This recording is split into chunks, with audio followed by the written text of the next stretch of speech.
So, Joe, we're going to start with what trolling really means. So, just like in everything else in InfoSec, they like to use what we already have. So we have fishing, and we have spear fishing, and we have whaling. So now we have trawling, which is, working up a line up and down with a rod or fishing behind a slow-moving boat. So it's just, again, the whole fish concept. POS trawling, the point-of-sale trawling, is a sniffing of information at a brick-and-mortar merchant who have networks for data passing through transaction data, credit card information, and the trawling allows access to their point-of-sale systems, which are often either open or very loosely protected. And many merchants today have moved to the use of Wi-Fi to communicate transaction data from the front of the house point of sales to their back of the house servers. And this is precisely what trawling fishers are looking for.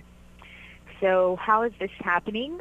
Basically, wireless data. It's been, a risk with wireless networks that sniffing is just very easy to do.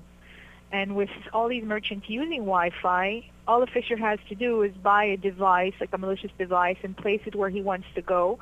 And he can hack into the system if it's not protected and just sort of drink up all the data that's passing there.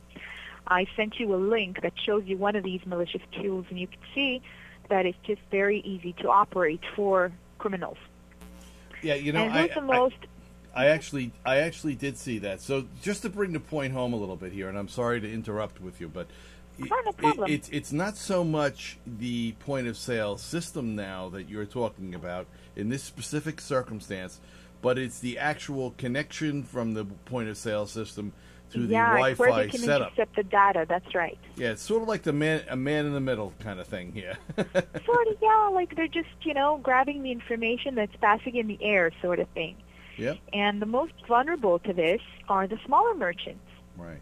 But smaller merchants don't understand how vulnerable they are, because it appears that 84% of them assume that because they don't handle a high number of transactions, they're less likely to be the victim of a data breach. So they also assume they don't need that much security.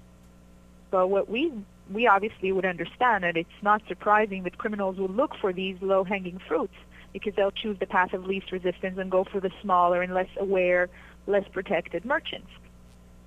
Now we're going to define a little bit what is a small merchant. So we're talking about the small to medium businesses, namely the level 4, 3, 4 PCI compliance merchants.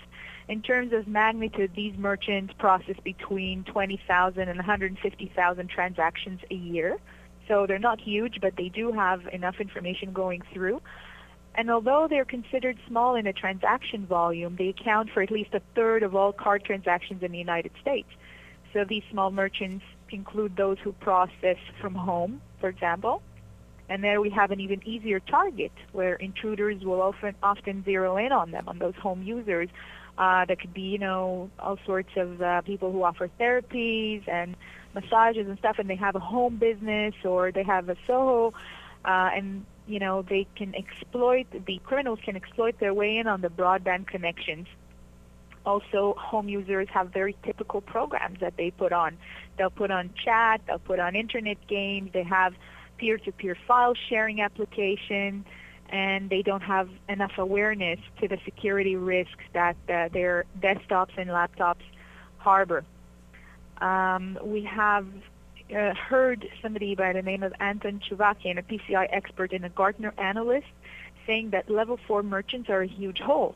He says that he's met more than a few that don't even know PCI exists, so they're oftentimes uncompliant as well. So we're saying, okay, well, what's the issue here? Is this like such a big deal?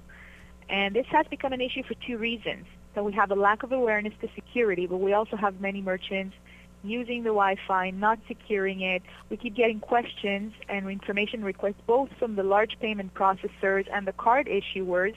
We're all fighting to get this under control, because the cards that are being processed by the smaller merchants are going through them as well and affecting their bottom lines and their fraud rates as well.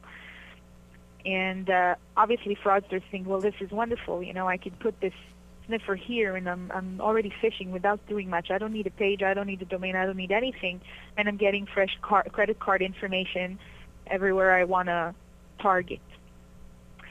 John Graham, the Vice President of Global Information Assurance and Risk at First Data Corp, which is a really big processor in the United States, says that over the last 12 months, trolling has really become very prevalent. So that means fraudsters are onto this, and they're finding this great for them.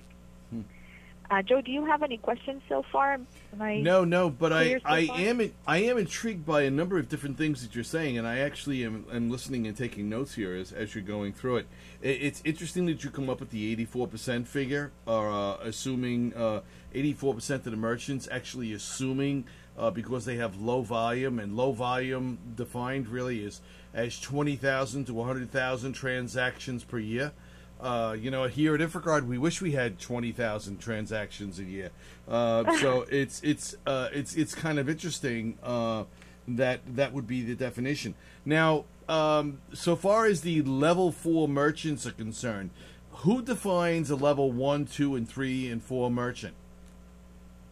It depends. There is the Visa definitions, but there is also the PCI definition. So there is the PCI compliance guides that supply how many transactions would be, level 1, level 2. I'd say a level 1 merchant processes more than 6 million transactions per year.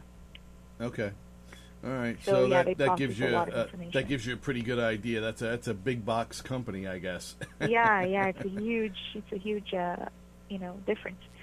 Okay, should we go to a commercial here and continue, or is that it for today? All right, great. Okay, well, we'll go to a commercial then, right? Yes. Okay, great. All right, folks, so we'll be right back right after this commercial from our friends over at Cisco. All right, and let me just see if I can get... Hey! I was just in town for a few days, and I was wondering if I could say hi to the doctor. Is he in? He's in Copenhagen. Oh, well, that's nice. But you can still see him. You just said he was in... Copenhagen.